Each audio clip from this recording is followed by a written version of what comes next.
Olá para você que está em casa, seja muito bem-vindo. A partir desse momento estamos começando prazerosamente uma entrevista da hora aqui pela sua TV Assembleia Legislativa, o canal da cidadania.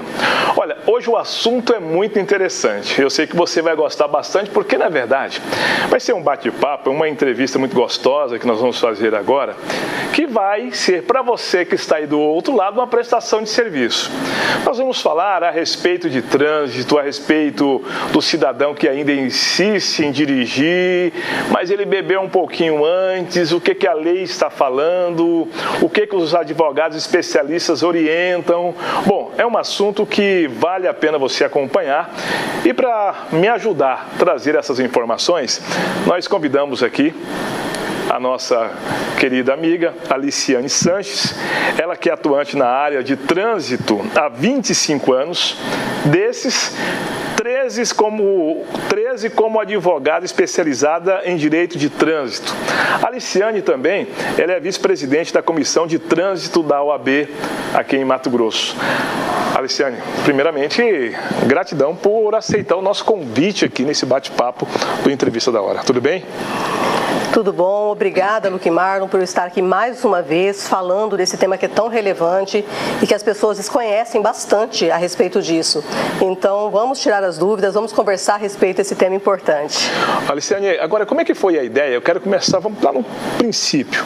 Como é que a Aliciane, advogada, viu no trânsito uma maneira de falar, puxa vida, aqui é uma área muito interessante para se atuar. Como é que foi essa virada na chave? Então, na realidade, essa virada aconteceu há 25 anos, como você disse. Eu era instrutora de autoescola. Na verdade, um pouquinho antes, eu era secretária de uma autoescola. Aí eu passei a ser instrutora de uma autoescola e as pessoas começaram a perguntar a respeito. Não tinha naquele momento pessoas que faziam recursos, essas coisas. Eu comecei a me interessar pela área. Então, o direito ele veio depois do que eu já trabalhava com essa área. Porque realmente uma área tem poucos profissionais e tem uma abrangência muito grande e problema diário em relação a isso. Bom, então você pega a tua experiência ali um pouco antes do direito, já percebendo uma necessidade de informação que as pessoas precisavam de, inclusive, de uma orientação jurídica nisso. Na verdade, até hoje, ou seja, por mais que tenha as redes sociais, por mais que a gente fale, as pessoas têm muita dificuldade em entender como funciona essa questão da alcoolemia. As pessoas pensam que, às vezes, não, um copo é possível, existe uma tolerância. Então, até hoje, as pessoas têm bastante dificuldade em falar sobre esse assunto. Quando você fala em dificuldade, por que as pessoas têm ainda a dificuldade de entender que se beber não pode dirigir? Na verdade, falta um pouco também de fiscalização. Embora a fiscalização ela cada vez vem aumentando, ela ainda não é o suficiente para poder inibir o número de pessoas que acabam ingerindo bebida alcoólica e indo para a direção. Muitas acreditam que um copo apenas não fará diferença, mas a depender da pessoa faz muita diferença. Então, quem sabe uma fiscalização mais ostensiva seria talvez um dos pontos que inibiria um pouco mais as pessoas de estarem trafegando aí com ingestão de bebida alcoólica. Tem melhorado a fiscalização na Grande Cuiabá, na sua visão, por exemplo? Tem sim, tem melhorado bastante. As pessoas, a gente já vê que, ou seja, todo final de semana ou num feriado prolongado, já a Polícia Militar, por meio do Batalhão de Trânsito, vem aumentando isso, mas ainda não talvez o suficiente para poder inibir isso, porque as pessoas, assim, Cuiabá começa em muitos lugares à noite já a partir de quarta-feira, As pessoas, então, geralmente está lá final de semana, mas já aumentou sim. O batalhão ele está assim, com um trabalho bem bom e ostensivo em relação a isso. Você esteve falando agora há pouco, eu tentei uma pergunta aqui, qual a quantidade de álcool no organismo para que a pessoa leve uma multa no trânsito? O que é o suficiente para poder cair no trânsito e falar, vixe, agora eu vou ter que pagar uma multa? Então, aí está outro problema. A gente não tem como saber exatamente. Porque talvez um copo para você, Luque Marlon, não faz nada. Você está brincando? Não, mas depende de organismo? Depende. Então? Depende se a pessoa está alimentada, depende do sexo da pessoa, depende da questão corpórea, depende de tudo. Então, tem pessoas às vezes, que bebem um pouquinho mais e não acusa no etilômetro, outras que bebem menos acusa no etilômetro. Então, não tem uma regra. A regra seria não beber, para poder não ter risco algum. Mas se ali soprou no etilômetro, deu 0,05, aí já temos aí uma infração administrativa. Por quê? Porque não é que existe uma tolerância para que a pessoa beba, as pessoas têm que ter muita noção em relação a isso. Não tem tolerância. Não é tolerância, é uma margem de erro do aparelho, que seria certo. ali, tiraria 0,04. Então, uma pessoa com 0,05, ela teria 0,01. Nesse momento, ela estaria autuada, e lógico, também, com quase R$3 mil de multa, suspensão do direito de dirigir por 12 meses, tem direito à defesa, isso tem que ficar bem claro, mas seria o problema de 12 meses sem carteira. Quem cai na lei seca tem direito à defesa. Todos têm direito à defesa. Todos têm direito. Uma coisa assim, bem comum também. Eu não vou soprar porque daí não tem o risco de eu ser autuado. Vai ser autuado da mesma forma. Sopra ou não sopra? Depende. É? Aí a gente entra numa questão muito de tese jurídica, né? Tudo a depender de como está a situação. Por quê?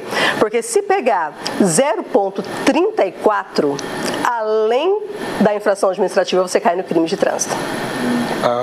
Então tem mais um probleminha que ainda vem pelo caminho. Então, a depender o tanto que a pessoa ingeriu de bebida alcoólica, ela pode ali, na hora que soprar o quilômetro, cair tranquilamente. Mas assim, se recusar, tem consequência? Tem consequência. Ela pode apenas levar uma infração de trânsito administrativa, que também vai ter o mesmo efeito. Aproximadamente R$3 mil de multa. 3 mil, olha, anote aí você que está em casa. Caiu na lei seca. Aproximadamente 3 mil. Aproximadamente R$3 mil, certo. A brincadeira já começou. Já começou. Aí, 12 meses, mesmo recusando, tá? 12 meses de suspensão na carteira. Tem direito à defesa também, não pode esquecer disso.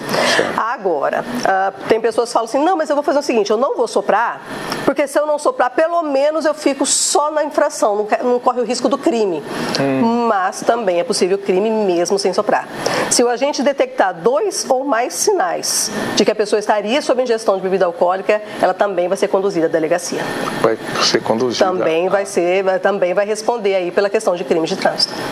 Bom, então a brincadeira começa com R$3 mil, aproximadamente. Aproximadamente. Mas quando a gente fala assim que a pessoa tem direito à defesa, a gente tem que colocar ali um cifrãozinho ali, que a defesa também tem um valor. Também tem um valor.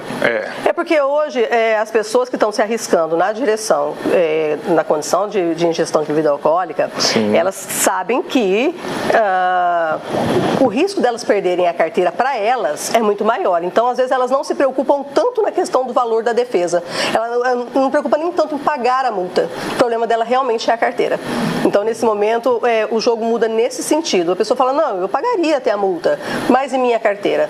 E muitas pessoas, essas aí são o quê? Caminhoneiros, que dependem da carteira para poder sustentar a família. E é muita gente, motoristas de aplicativos, pessoas que precisam viajar e hoje, se você não tiver sua habilitação, você não consegue locar um carro e trabalha com locação de carro porque viaja para vários lugares. Então é um problema bem frequente. Ninguém chega e fala assim, olha, não, eu não tenho problema não de ficar 12 meses sem carteira. Você não vê ninguém. Hoje a carteira realmente, ela é uma necessidade, não tem como. E se você for pego dirigindo dentro do processo de suspensão, caso chegue a isso, aí a carteira é cassada. Aí já são 2 anos sem carteira.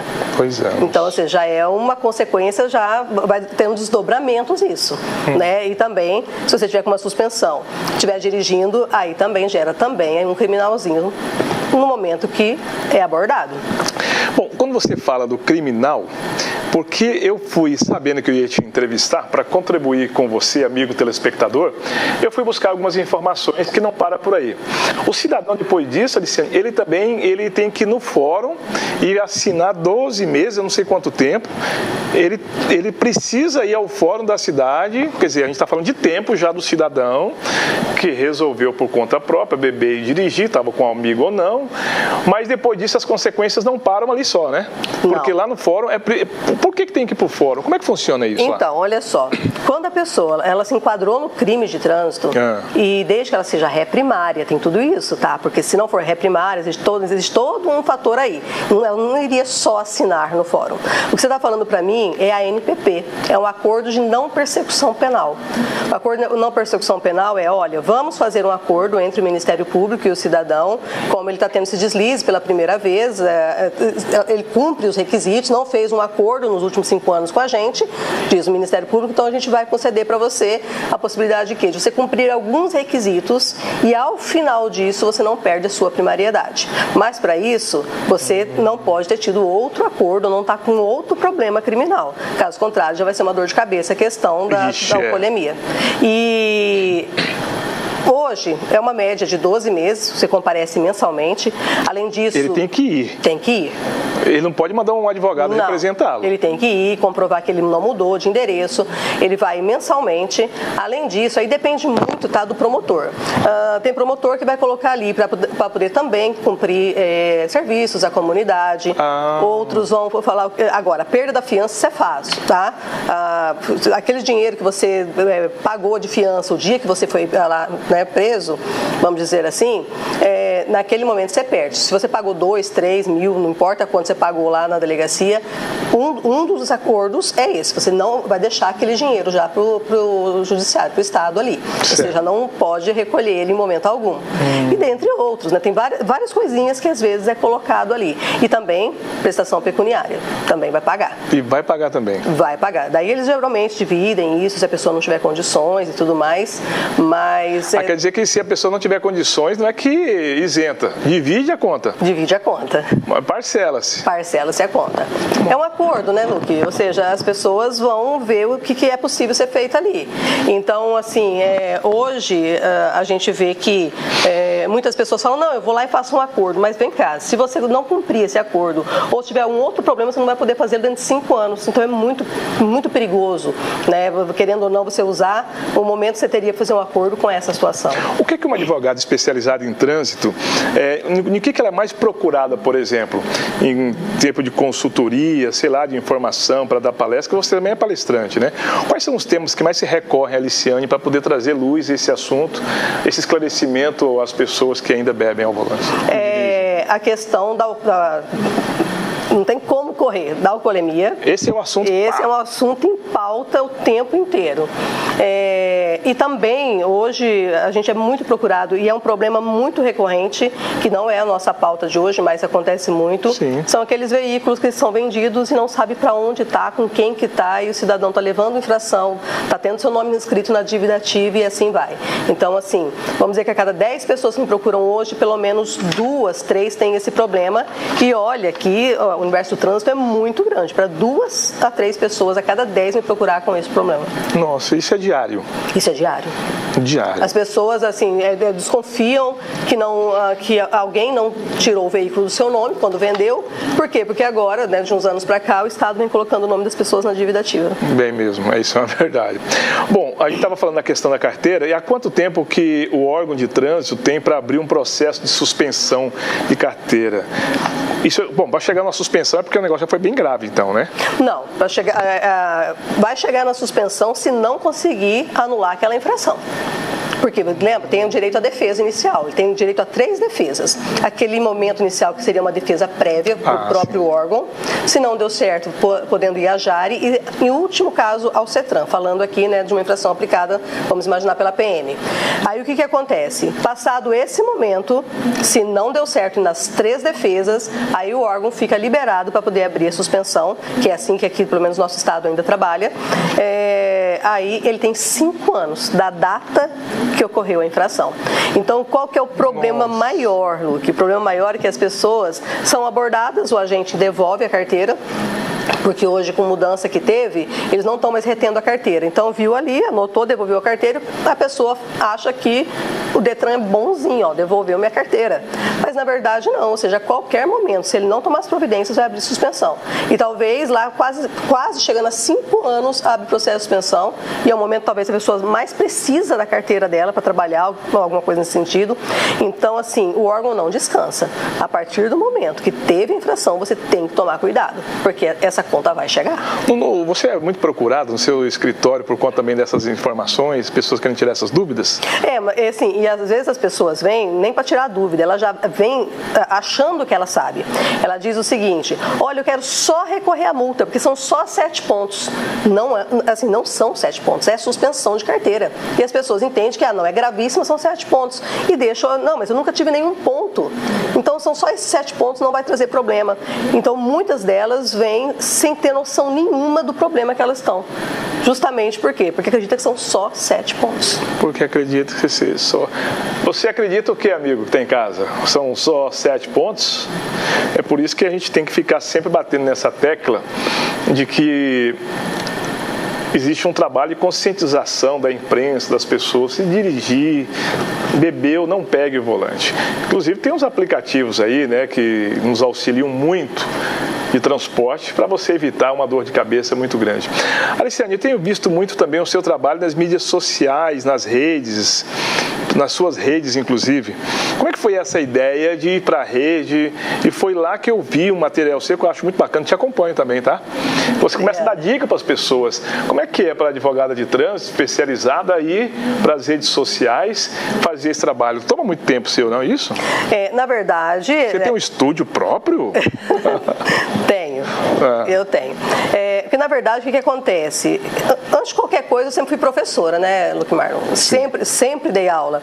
Então a docência é minha paixão. Então hoje, como eu não estou mais, né, dando aula para concursos, essas coisas não é uma coisa que está na minha vida nesse momento, então eu busquei outras formas de informar a população. E com certeza montei ali uma estrutura que desse condição melhor, de maior informação, de todas as formas possíveis. Por quê? Porque a gente vê que muitas pessoas perdem seus empregos porque não tem a informação. Poderia ter feito algo a tempo e não fez, justamente por quê? Porque não foi dado direito à informação. E eu quero chamar a atenção principalmente aqui o tanto de motoristas, principalmente caminhoneiros, que vêm falando assim, olha, eu levei uma infração de alcoolemia, queria recorrer. Aí eu vou e pego as informações, essa pessoa não pode recorrer. Por que ela não pode recorrer? Por que não pode recorrer? Por que ela não pode recorrer? É aí que está faltando os órgãos públicos ter a conscientização. Porque quando você tem sua carteira digital, Luque Marlon, lá tem assim, ó, aderir ao SNE, aí tem gente que vai lá e aperta. Aí grita para você, pague sua multa com 40% de desconto. Mas não grita que você está abrindo mão do recurso se você fizer isso. Você está brincando? Não estou. É mesmo? E eu tenho uma carteira digital. Eu acho que eu devo ter apertado tudo. Porque também, será que não nos conduz a apertar para você chegar ao fim do processo? Tá lá em amarelinho, lindo para você. Então, o que acontece? Te chamando, né? Porque quando você vai lá e faz o pagamento com 40%, você está abrindo mão de toda a sua defesa. E para um motorista que está com pronto, é um prato cheio, infelizmente. Então, o que acontece? Teve aquela mudança, né, dos valores das multas há uns anos atrás, aumentaram os valores das multas e deram 40% de desconto. Ou seja, ficou ótimo, né? Então, claro, ficou praticamente do mesmo jeito. Então a pessoa fala, poxa, numa multa de alcoolemia, 40% de desconto, 3 mil, olha só quanto que eu não vou pagar. Vira um atrativo. Aí, assim, depois vem essa dor de cabeça e não poder mais fazer nada nesse. Como muitas pessoas te procuram por esses assuntos, você foi também pelas suas mídias a trazer essas informações? Sim, a gente tem informação. Tipo assim, procura eu lá, eu já estou explicando isso, né? Não, o que acontece? Eu tenho lá, por exemplo, posts que eu coloco justamente que quando você vai descobrir que você não pode fazer o seu recurso. Então a gente tem muito cuidado de perguntar às pessoas, você pagou isso com desconto? Você aderiu ao sistema? Porque às vezes se a gente só ali tem uma contratação, pega e faz um serviço, a gente vai ver que a pessoa pagou. Então assim, a gente tem que ser muito leal em falar, olha, infelizmente a gente não pode fazer nada para você na esfera administrativa, a não ser que a gente tente um viés judicial agora. Ah, entendi. Esse é um outro assunto que eu acho interessante, nosso programa já está quase concluindo essa entrevista, olha como passa rápido, né? É muito rápido. Você sabe que em uma outra oportunidade que nós nos falamos, que eu te entrevistei, e a gente falou a respeito do trânsito, e me incomoda algumas placas na cidade, de vez em quando eu passo em algum lugar, eu lembro da advogada de trânsito, Aliciane Sanches, falando, olha, isso aqui trouxe uma orientação. Eu acho que a gente vai ter que voltar para a gente começar a falar de placas de trânsito, de situações viárias na Grande Cuiabá também. Você observa isso? Sim, em todo lugar às vezes faltam algumas informações e a lei é bem clara que nenhuma via pode ser entregue à circulação depois de reformada ou construída sem estar devidamente sinalizada sinalizada vertical e horizontalmente. Então, a sinalização é o meio de comunicação que o Estado tem com o cidadão e a falta de uma sinalização não pode ser um intuito de punição. Então, a gente vê que acaba tendo algumas falhas, sim, e isso em todo lugar, né, Lu? Que é complicado, mas é em todo lugar. Mas para me dar um briefing aqui, Cuiabá tem muito ou não? Olha, melhorou bastante, tá? Cuiabá melhorou bastante. Se você pegasse alguns anos, estava realmente bem largado. Hoje, Cuiabá já melhorou bastante. Melhorou bastante. Bom, estamos finalizando, preciso te fazer uma pergunta que eu estou lembrando aqui. Eu tenho visto aqui o batalhão de trânsito fazendo essas blitz e há muito tempo atrás eu vi isso uma ou duas vezes, mas agora com mais todo um aparato de segurança fazendo. Isso é bom para o Estado, é bom para mim enquanto motorista. Para quem é bom aquele movimento todo que a gente vê nas blitz? Está lá a Polícia Civil, Polícia Militar, Sim. Guarda, aqui também tem a CEMOB, né? Sim, sim. É uma forma, querendo ou não, também, né, de ter um contrapeso ali, né? Um acaba complementando o serviço do outro e, consequentemente, também fiscalizando o serviço do outro. É interessante, justamente pela questão da lisura, né? Para poder não ficar só a PM, alguma coisa assim. Então, esse aparato todo eu entendo como sendo algo positivo para a sociedade. A funila, então, para quem bebeu ali naquele momento, fica mais difícil para uma defesa para aquela pessoa, não? Não fica mais difícil, porque a defesa, ela é baseada no como é feito o auto de infração. E muitos autos de infrações são feitos de forma errada. Então, ou seja, daí busca-se uma questão de nulidade dentro daquele auto de infração. É aí onde que entra o trabalho. Aí entra a defesa. Aí entra a defesa. Bom, Aliciane, você também é a vice-presidente da Comissão de Trânsito da UAB. É uma comissão atuante? É uma comissão atuante. A gente sempre busca, né, levar informação às pessoas em relação ao trânsito. Está chegando agora, né, o Maio Amarelo, ou seja, a gente já está vendo alguns projetos em relação a isso também. Então, é uma comissão que realmente busca a orientação. Que legal. Bom, muito obrigado por ter vindo aqui hoje conversar conosco, trazer a sua experiência que se tem aqui na Grande Cuiabá. Sucesso nas suas redes sociais, que eu gosto, curto, acompanho. E por ter vindo aqui falar conosco da TV Assembleia. Eu que agradeço mais uma vez estar aqui, Luque Marlon, trazendo a informação a uma população que realmente, às vezes, é muito carente ou ainda pega as informações apenas, né, do lado do Estado. Então é importante a gente sempre buscar a orientação de como funciona na prática, na rua. Então, assim, agradeço demais a oportunidade de estar aqui com você. Bom, a Aliciane, como nós falamos agora há pouco, ela é advogada, especialista em trânsito, trouxe o seu conhecimento para que nós pudéssemos compartilhar com todo o Vale do Rio Cuiabá, com todas as pessoas que acompanham a programação da sua TV Assembleia. Olha, lembrando que você pode acompanhar também esse programa aqui durante a hora que quiser na internet e nós temos o reprise, sempre ao meio-dia, às 17 horas e às 21 horas e 30 minutos, porque você acompanha a TV Assembleia, o canal da cidadania.